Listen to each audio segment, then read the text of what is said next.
إن الحمد لله نحمده ونستعينه ونستهديه ونستغفره ونعوذ بالله من شرور أنفسنا ومن سيئات أعمالنا من يهده الله فلا مضل له ومن يضلل فلن تجد له وليا مرشدا.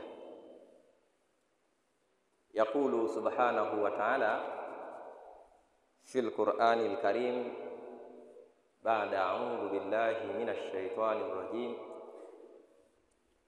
يا أيها الناس اتقوا ربكم الذي خلقكم من نفس واحدة وخلق منها زوجها وبث منهما رجالا كثيرا ونساء واتقوا الله الذي تساءلون به والأرحام إن الله كان عليكم رقيبا. وقال أيضا: يا أيها الذين آمنوا اتقوا الله وقولوا قولا سديدا يصلح لكم أعمالكم ويغفر لكم ذنوبكم ومن يطع الله ورسوله فقد فاز فوزا عظيما. أوصيكم كما أوصي نفسي أولا بتقوى الله أيها المسلمون أما بعد. Ndugu zanguni wapendwa katika Uislamu, awali ya yote napenda nianze kwa kumshukuru Mwenyezi Mungu Subhanahu wa Ta'ala. Mwenyezi Mungu ambaye huwa anawapa amani watiifu.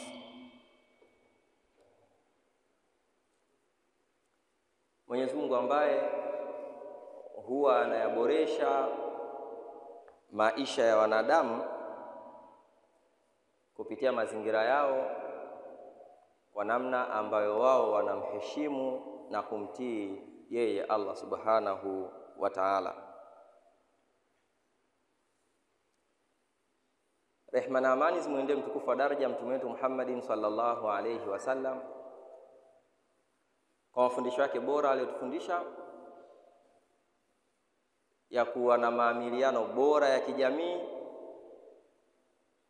ya kuwa na nidhamu nzuri ya kutunza mazingira, ambayo mambo haya yakifanyika basi huwa yanatukuza thamani na heshima ya binadamu.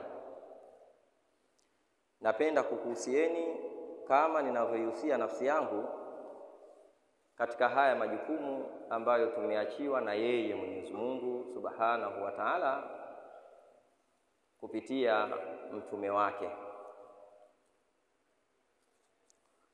Anwani ya hutuba yetu ya leo ni athari za fitna kwa jamii na mazingira. Athari za fitna kwa jamii na mazingira.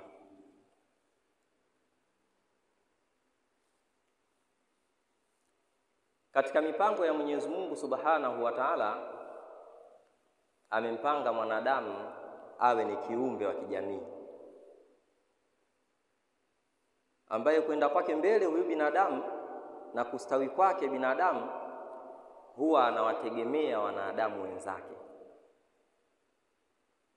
Wanadamu wenzake wakiwa na furaha, basi wana sehemu kubwa ya kumfanya huyu binadamu awe na furaha. Wanadamu wenzake wakiwa na huzuni, basi huwa wanamfanya huyu mwanadamu naye awe na huzuni. Moja ya mambo ambayo huwezi ukayatenganisha ni jamii na mazingira, kwa sababu mazingira ndicho chombo kinachoibeba jamii ya wanadamu.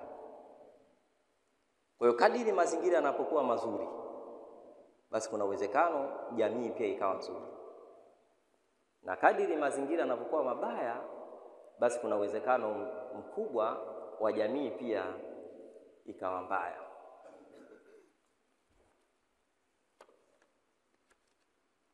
Kwa hiyo heshima ya kiumbe anaitwa mwanadamu na viumbe vingine, heshima hiyo inalindwa na mazingira yake. Kwa hiyo dharau ambayo mwanadamu anaweza akaipata, chanzo cha dharau hiyo basi huwa ni yale yale mazingira yake. Kwa lugha rahisi tunaweza tukasema mazingira ndio bosi wetu aliyejificha, hasemi mengi lakini anajidhihirisha kila wakati kwa maisha yetu. Ukisoma somo la jiografia, miongoni mwa mambo yanayoelezwa sana ni kuhusu mwanadamu na mazingira yake na namna hivi viwili vinavyofungamana. Hotuba yetu ya leo tutayazungumza haya mawili na namna yanavyopata ushambulizi kutoka kwetu sisi wanadamu wenyewe. Na tutatazama mambo makubwa mawili. Moja, maana ya jamii na mazingira. Alafu nukta ya pili, tutatazama kazi za mazingira katika kuistawisha jamii ama katika kuidondosha jamii ya wanadamu. Tunapozungumza neno jamii na mazingira, ziko maana nyingi sana. Kwa haraka na kwa ufupi nitazitaja 3 nyepesi: jamii na mazingira. Maana ya kwanza, jamii ni sehemu ya mazingira. Ukizungumza jamii, basi hakuna kitu unaweza kutenganisha baina ya jamii na mazingira yake. Kwa maana jamii ikiwa bora, moja ya kipimo kinachoonyesha ubora wa jamii ile, watu huwa wanatazama mazingira yake ya hiyo jamii. Na ubovu wa jamii, basi moja ya jambo ama kiashiria cha kuonyesha ubovu wa hiyo jamii, basi moja ya identity huwa ni mazingira yake.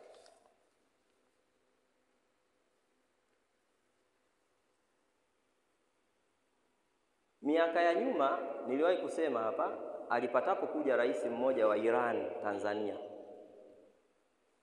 akazunguka mazingira mengi sana ya nchini Tanzania.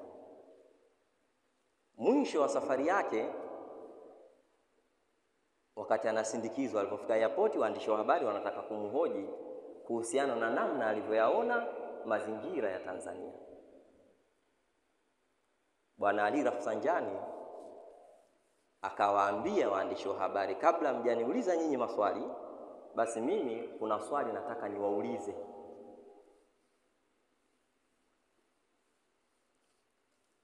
Katika mengi aliyozungumza, akasema moja katika nchi bora ambazo yeye ametembea, akasema Tanzania ni mojawapo. Mazingira best ya asili. Lakini katika maneno yake akasema jambo moja tu, na ubora huu ambao Tanzania imebarikiwa na Mungu, yeye akasema Tanzania imekosa Watanzania. Yeye.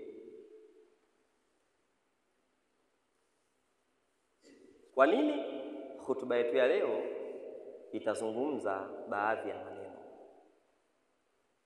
Moja ya viongozi wa nchi hii ya Tanzania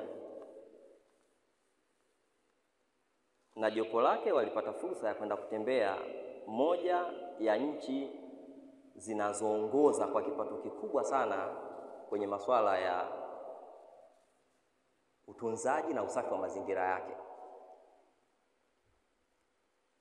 Yule bwana akaambiwa na kiongozi mkubwa wa ile nchi. Yule kiongozi anasema, mimi nimefika Tanzania na najua maeneo ya Tanzania. Akasema nchi yetu sisi ni ndogo ukilinganisha na Zanzibar. Zanzibar ni kubwa. Akamwambia jambo moja tu, what we have you have, what you have we don't have and will never have.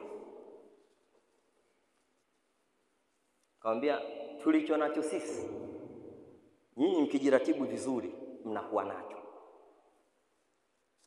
Mlicho nacho nyinyi sisi hatuwezi na hatutoweza kuwa nacho. Kwa hiyo moja ya maana ya jamii, jamii ni sehemu ya mazingira. Maana ya pili ya jamii, jamii yoyote ya wanadamu huwa inatafsiriwa na mazingira yake. Yaani leo tukitaka kuitafsiri jamii ya Mungu, basi moja ya kielelezo cha kuitafsiri jamii ya Mungu, watafiti watataka kutazama mazingira yake. Leo ukitaka kuitafsiri jamii ya Waislamu, basi moja, tazama mazingira ya Waislamu, iwe misikiti yao, iwe vituo vyao vya elimu. Unaipata Tanzania ama Waislamu ama wanamungu ni kitu gani? Maana ya tatu ambayo ndiyo ya kuenda nayo, jamii yoyote ya wanadamu huwa inakusanywa na mazingira yake. Tusingekuwepo sisi Mungu kama kusingekuwa na mazingira haya ya Mungu. Eneo dogo kabisa, wenyewe tunalisemea simple in appearance but complex in action. Sasa katika maana nyingi ambazo wataalamu wanazozieleza, nizungumze tu kwa lugha rahisi. Kwa maana ya hotuba yetu ya leo, tunapozungumza mazingira, nini hasa tunalikusudia kwa muktadha wa hotuba hii ya leo? Mazingira ni ule muonekano wa nje wa jamii ya binadamu ambao unaanzia na lile eneo lenyewe, watu waliopo katika lile eneo, hali ya eneo lile, pamoja na vitu vinavyopatikana katika eneo hilo. Moja ya maelekezo na maagizo ya Mwenyezi Mungu Subhanahu wa Ta'ala, dunia yake alivyoanzisha ilikuwa ni mazingira plain, hakuna majengo, hakuna chochote. Allah akapandikiza fikra kwa binadamu, binadamu akafanya ubunifu wa mambo mbalimbali. Leo unayaona majengo haya ambayo moja ya kazi yake ni kupendezesha haya mazingira ambayo sisi tupo. Jukumu moja kubwa ambalo Allah Subhanahu wa Ta'ala ametupa ni sisi binadamu tuliotangulizwa kulinda mazingira yetu na kulinda jamii yetu. Katika mambo yanayoisonga jamii ya namna yoyote ile, huwa kuna mambo kama matano. Jamii ya wanadamu huwa ina mambo takriban matano. Moja, jamii huwa ina nguvu zake. Ziko nguvu za ndani ama za nje. Ziko nguvu za kielimu, ziko nguvu za kiakili, ziko nguvu za kimadaraka, ziko nguvu za kifedha na nguvu nyingine nyingi. Jamii huwa inayo hiyo. Pili, jamii yoyote ya binadamu huwa ina changamoto zake. Ziko changamoto za watu wenyewe kwa wenyewe na huwa ziko changamoto za nje ya watu wenyewe kwa wenyewe. Tatu, jamii yoyote huwa ina opportunity ama ina fursa, mnazozijua ama msizozijua. Na mwisho, jamii huwa ina upinzani. Katika moja ya jambo muhimu ni sisi kama wanajamii katika mazingira tuliopo ya Kitanzania, mazingira tuliopo ya Mungu au mazingira mengine ambayo si haya, ni sisi kujitambua kwamba sisi ni akina nani na tuna wajibu wa namna gani.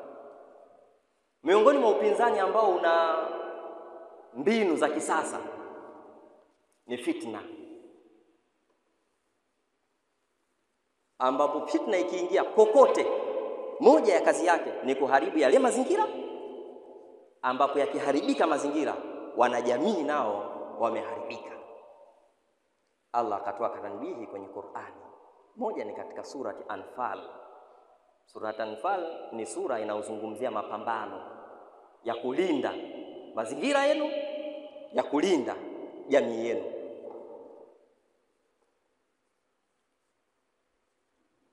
Allah subhanahu wa ta'ala anasema baada a'udhu billahi minash shaitani rajim, wattaqu fitna. Jamani, katika jambo ambalo la kuogopa, katika mengi ya kuogopa, Allah anasema iogopeni fitina. Allah anaendelea anasema moja ya sifa ya fitina, la tusibanna alladhina dhalamu minkum khassa. Huwa desturi yake fitina haiwasibu wale waasisi wa fitina ama wale wanaodhulumu. Huwa inaathiri mazingira yenu na inaathiri jamii yenu. Waalamu, Allah akasema najueni, anna Allaha, hakika ya Mwenyezi Mungu, shadidul iqab. Mwenyezi Mungu ana nguvu. Ni nyinyi mnawezaje kuzitumia nguvu alizowapa Mwenyezi Mungu ili muweze kulinda jamii yenu na muweze kulinda mazingira yenu? Moja ya matukio ambayo yamepatapo kuripotiwa duniani ya kifitna, liko moja ya tukio litotokea katika nchi za Ulaya. Ni propaganda ambayo ilivalishwa fitna, watu wakaiishi ile fitna kutokana na ile propaganda yake. Kijana mmoja wa Kiarabu yuko kwenye shughuli zake, akamuona mbwa anamkimbiza mama wa kizungu. Kijana kwa sababu ya utu na anathamini na kujali jamii yake na nguvu anazo, wakati mbwa anamkimbiza yule mama, kijana akaanza kazi ya kumkimbiza mbwa ili amshambulie kwa nia yake thabiti. Kijana alifanikiwa kumwahi mbwa kabla mbwa hajamuuma yule mama wa kizungu. Vyombo vya habari vikalichukua lile tukio. Gazeti likaandika, kijana jasiri wa nchi X, nchi ya ile aliyopo ya Ulaya, amemuokoa mama kijasiri.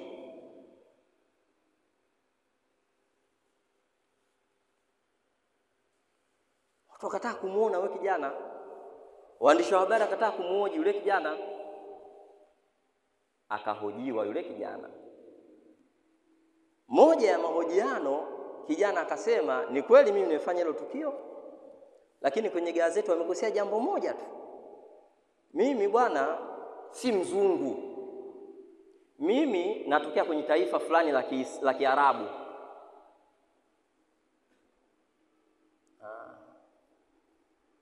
Baada ya siku kadhaa ikatolewa habari nyingine, fitna inaanza kutengenezwa, ambayo Allah ametuambia iogopeni fitina. Gazeti likaandika tena, kijana katili wa Kiarabu amuua mbwa kikatili.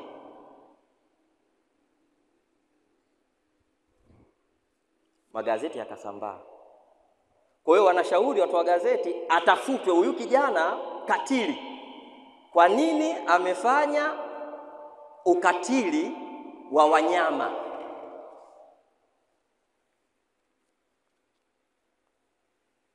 Nguvu ya propaganda.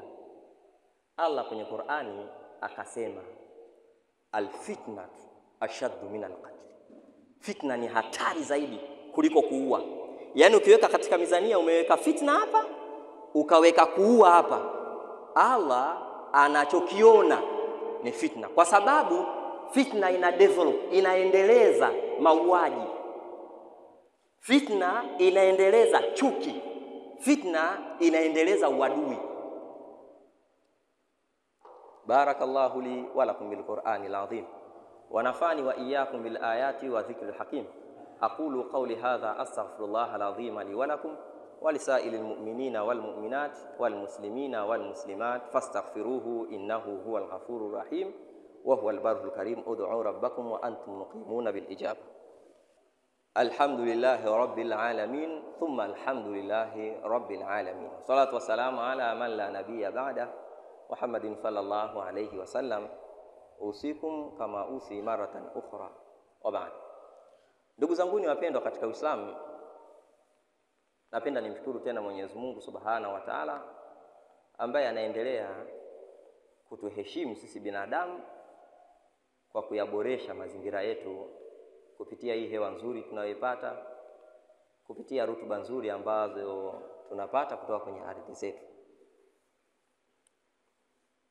Tumalizie hotuba yetu ya pili kwa pale tulipokuwa tumeanzia, athari ya fitna katika jamii na mazingira yetu. Miongoni mwa kazi za mazingira ni kuwakusanya wanajamii wakawa kitu kimoja, wakasaidiana, wakapendana, wakakosoana kwa nia njema na kwa njia iliyokuwa nzuri, wakaheshimiana, wakubwa wakawaheshimu wadogo, wadogo wakawaheshimu wakubwa, wakaheshimu uongozi wao. Moja ya kazi kubwa ya mazingira ni hiyo. Ikija fitna, moja ya kazi ya fitna, pale mlipokuwa mmekusanyika, mnatawanyika, na mkitawanyika mnaanza upya. Masiku machache katika nchi yetu hii ya Tanzania yamepita mambo kadhaa.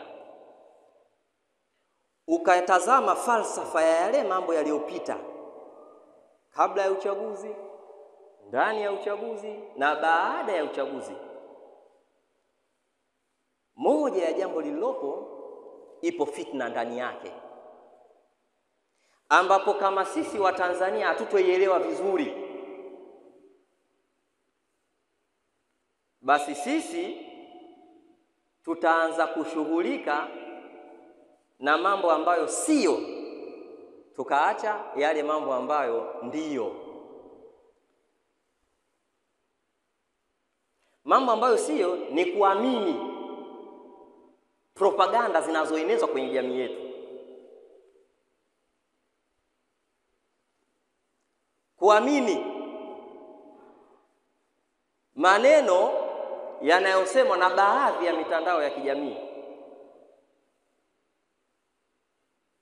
Sisi badala ya kuwa ni watu ambao tunavyo vile vya asili, sisi tutakuwa ni watu ambao hatuna vile vya asili.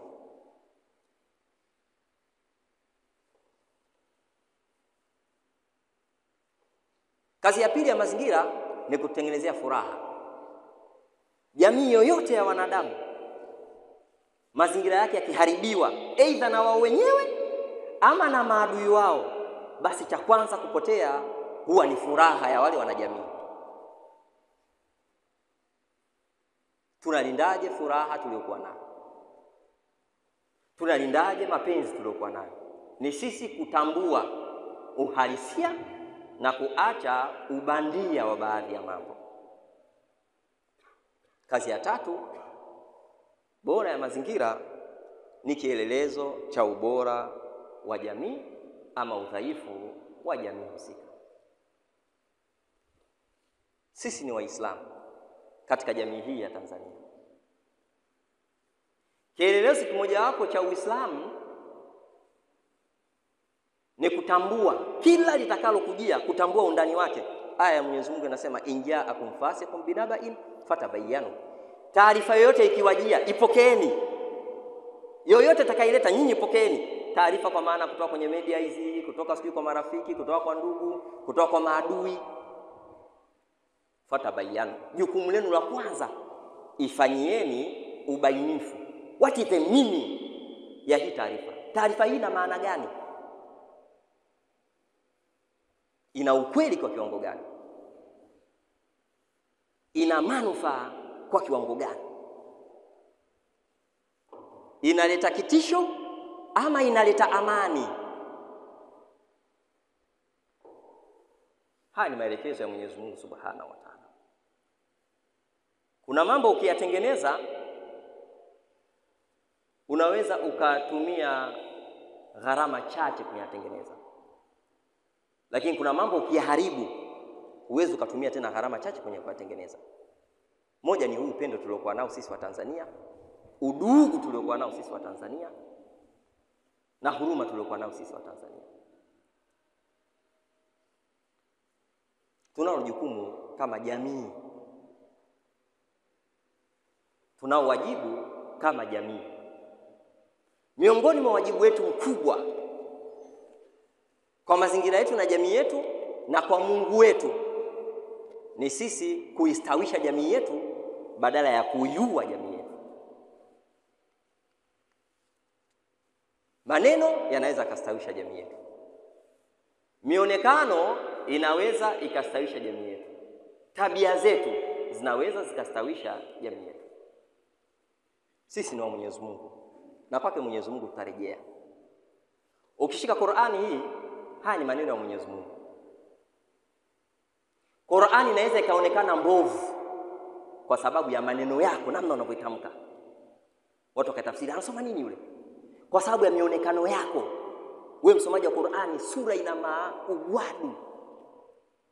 Tatizo si Qur'ani ya Mungu, tatizo ni wewe.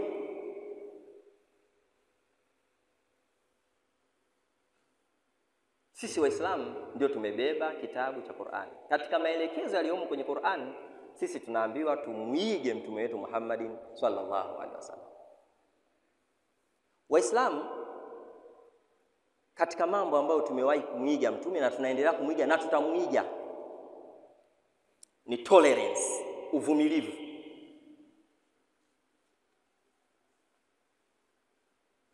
Mababu zetu walikuwa na uvumilivu mkubwa, na sisi tunapaswa kuwa na huo uvumilivu kwa sababu ya maslahi makubwa ya jamii yetu na mazingira yetu.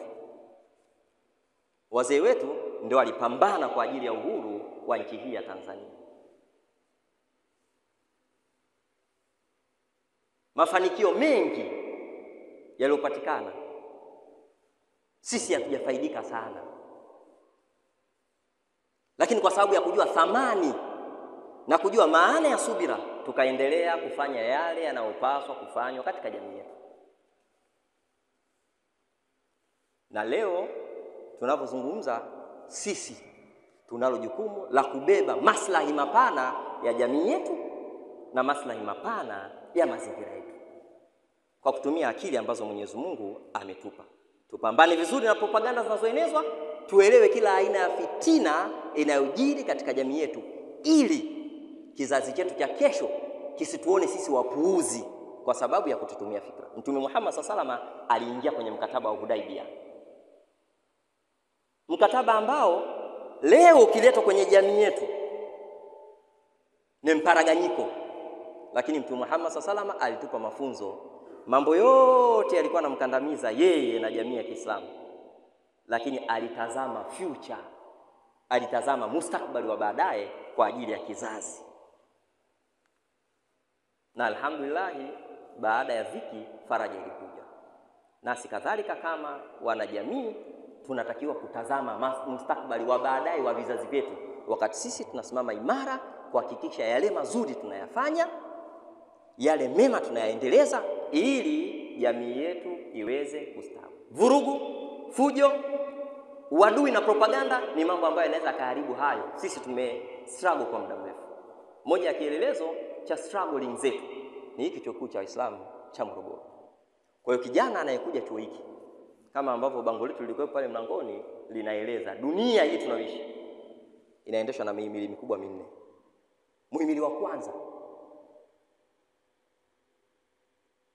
Muhimili wa kwanza, hekima za wanawachuoni. Wanaoingia humu karibu asilimia kubwa wamebeba sifa hiyo. Ni hekima kwa yale masomo yanayotolewa kwenye chuo hiki. Hekima yako inakusaidiaje kwenye kuyaona mambo mabaya na kujiepusha nayo? Pili, uadilifu wa viongozi. Kila mmoja wetu hapa ni kiongozi. Ukiacha zile nafasi kubwa za uongozi, kila mmoja wetu ni kiongozi. Na mtume wetu anatuambia kullukum ra'i, kila mmoja wenu ni mchunga, wa kullu ra'in mas'ul an ra'iyati, kila mmoja ataulizwa juu ya alichokichunga. Moja ya mambo tunapaswa kuchunga ni mazingira yetu na hii jamii yetu iliyotuzunguka. Tatu, ujasiri wa mashujaa.